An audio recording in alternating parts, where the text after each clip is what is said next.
Our next speaker is Tyler Lochren. Tyler grew up in Seattle, Washington, where learning about the cultural significance and biology of salmon inspired her to pursue a career in fisheries conservation.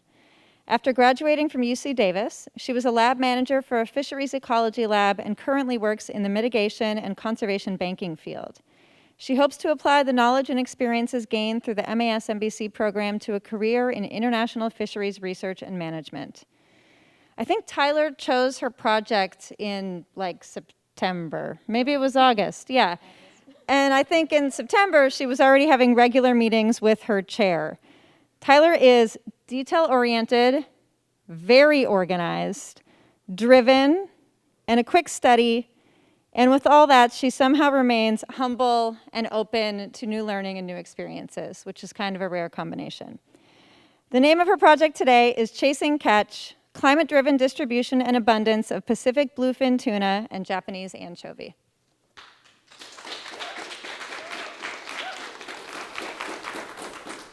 Thank you for that introduction, Samantha. I got this mask 3 years ago. No, I wasn't preparing for a global pandemic. I was preparing for a trip to the local fillet station. In 2017, I was working at the University of Texas studying local sport fisheries. I would wear my mask to help with the smell of dead fish while I took measurements in otoliths, a small bone that can track the age and movement of a fish over a lifetime. When I look at this mask, I remember learning about what drives fish to move. Things like dissolved oxygen, food, and temperature all play a role in determining where a fish will live. Big fish like tuna are no exception. I was wearing this mask when I saw my first tuna, a yellowfin caught in the Gulf of Mexico. This was the first time that I was able to get close to a fish that was bigger than me. I was able to learn about their unique adaptations that allow them to swim at speeds up to 40 miles per hour and dive up to depths of 500 meters. I thought to myself, there aren't many places that this fish can't go. It's safe to say I was hooked. However, I also learned that tuna are being spotted further and further away from their native ranges. About 20 of 22 global tuna fisheries have been observed shifting their distributions poleward. With this movement comes a lot of questions. What does this mean for the fisheries? Are the fleets going to be chasing catch further?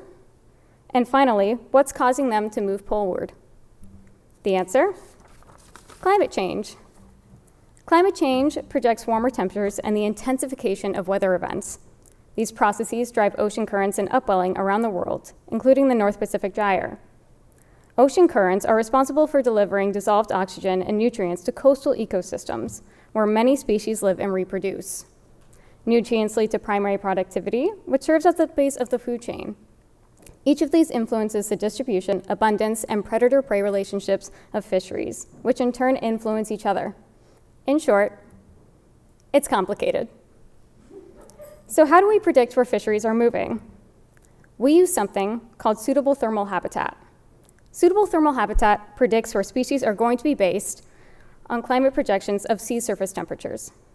If a species likes warmer temperatures, we may expect to find them along the equator.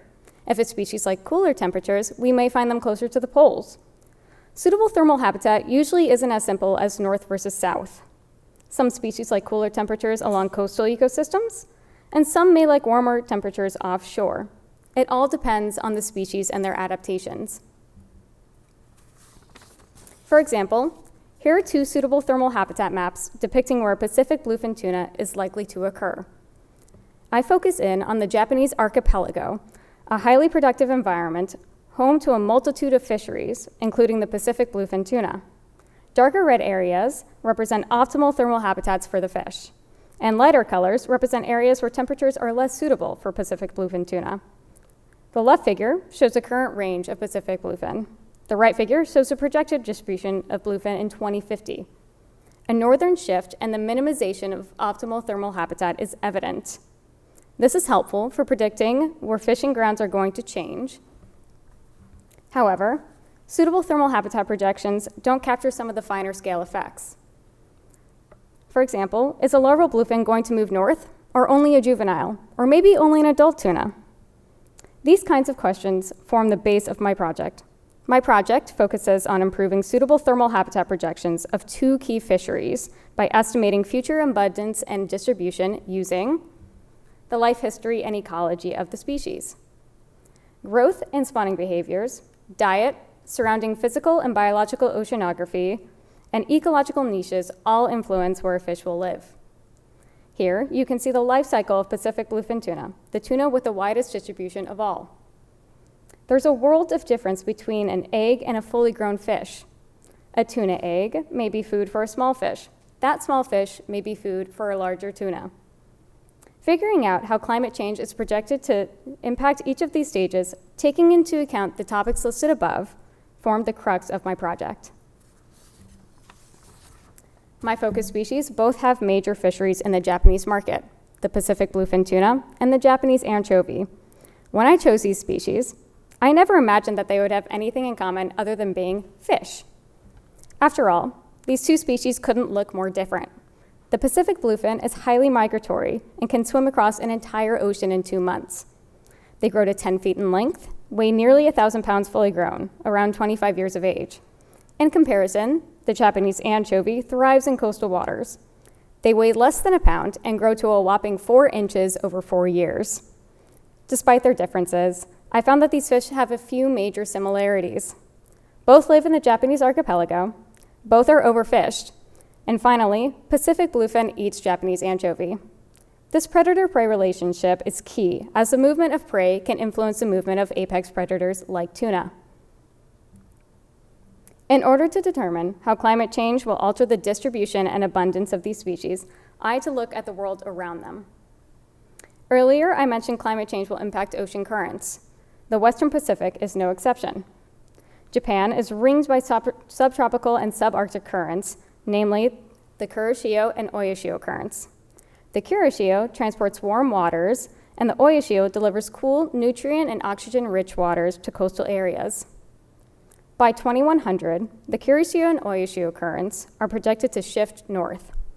This is due to the warming and strengthening of the Kuroshio current velocity and the decline of sea ice in the Sea of Okhotska, which will impair the subarctic Oyashio current. Less cool, nutrient, and oxygen-rich water will be transported to the Japanese archipelago. Pelagic waters of the East China Sea, the Sea of Japan, and the Yellow Sea are projected to warm by 3 degrees Celsius. These rising temperatures and velocities play directly into the survival of larval stages, and therefore the abundance of each species. A 3-degree increase may not seem like a lot to us, but it's huge for a freshly hatched fish. Larval fish of both species will have to contend with warmer waters during spawning seasons. A study on the early life stages of Pacific bluefin tuna revealed that larval mortality spiked at around 30 degrees, which is the anticipated temperature of spawning grounds in 2100. However, species may adapt to these temperatures and reduce the risk of larval die-off. Additional impacts include the transport of larvae to cold coastal ecosystems sooner than they're ready. Here, we can see the spawning grounds of Pacific bluefin in green and the spawning grounds of Japanese anchovy in pink. Normally, the larvae of both species are kept in warmer waters until they're grown enough to handle cooler temperatures. Under climate change conditions, the high velocities of the Kuroshio current may cause larvae to arrive to the coast before they're grown and can handle colder waters. In the case of anchovy, climate variability in the form of the Pacific Decadal Oscillation and El Niño Southern Oscillation drive patterns of abundance. The Pacific Decadal Oscillation and El Niño Southern Oscillation are climate events that drive sea surface temperatures and precipitation patterns throughout the Pacific. Warm waters pool around the western and eastern Pacific coastlines during El Niño years. Here, we can see the red symbolizing the warming throughout the Pacific in response to El Niño conditions. Anchovy are a warm water species and thrive in El Niño years. Regime shifts in climate are expected to be more stochastic than before and will be harder to predict. Anchovy may initially favor climate change conditions, though rapidly rising sea surface temperatures and lack of zooplankton prey may push anchovy further poleward. Distribution of these species is tied to temperature and food availability. Both species have a thermal tolerance range at each life stage that can be used to predict their distribution. In the case of anchovy, they pursue coastal waters that are rich in prey and overwinter in the middle of a warm current. Tuna prefer to follow fronts, or areas where there is a rapid transition from warm to cold waters in order to feed. Pacific bluefin have developed adaptations to expand their thermal tolerance range. Pacific bluefin tuna are endothermic, meaning they are able to generate their own body heat. Bluefin migrate along waters that are in their thermal minimum zone, a type of comfort zone, but foray into cooler and warmer waters to feed. Finding the right balance between thermal tolerances and prey availability will drive species distribution into areas where both are plenty.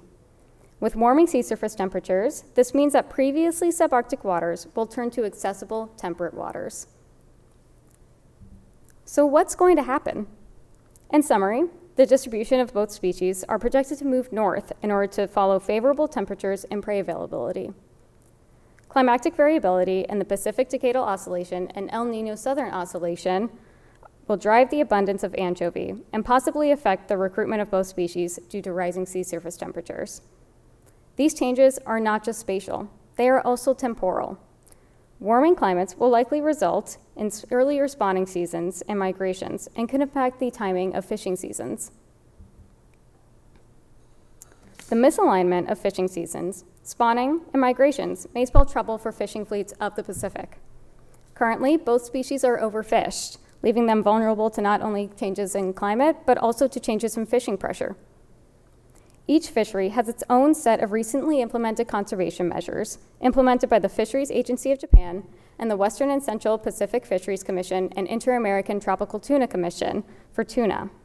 However, these conservation measures may be undermined by the introduction of new northern fishing fleets that are in direct competition with countries that have historically fished the most, like Japan. Fishing fleets traveling further could also impact the distribution and production of seafood, as species like Pacific bluefin are often served as fresh sashimi with a shorter shelf life.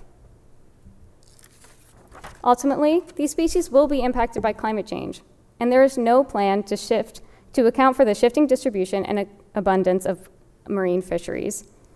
A few policy mechanisms that can help account for changes in fisheries exist in the form of treaties, bi- and multilateral agreements, and adaptive management measures. Avoiding international conflict takes clear communication.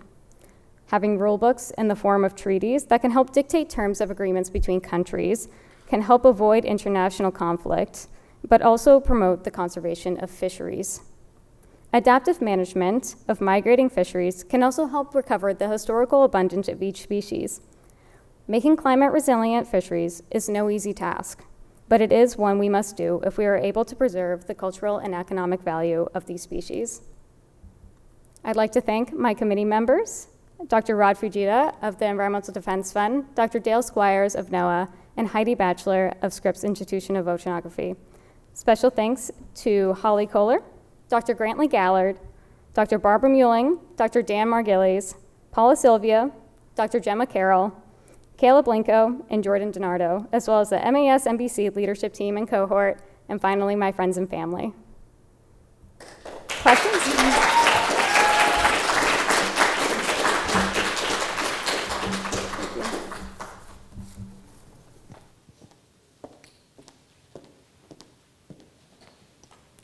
Thanks, Tyler. Thank you. So what makes your project different from habitat models that predict future distribution? Thank you for that question. I think my project is different from habitat projection or habitat models in that my project really focuses on qualitative analysis rather than quantitative analysis. I see my project as a tool that can help link the worlds of science and policy. For example, a lot of my sources, well, I had over 150 sources of information, and they range from recipes for baby anchovy to the United Nations Law of the Sea. So I think my project differs from habitats models in that it provides more context for the policy and economics surrounding each species. And what would you say are some of the next steps for research and policy that would be valuable? I think some of the next steps that would be very valuable are more research into adult stages of Pacific bluefin tuna. Currently, there's a bit of a research gap there because it is so difficult to study them, as they are few and far between and very difficult to catch. Additionally, I think side payments in the form of policy measures as well as innovative bi- and multilateral agreements should be investigated more as, or adapted more to climate change conditions. Thank you.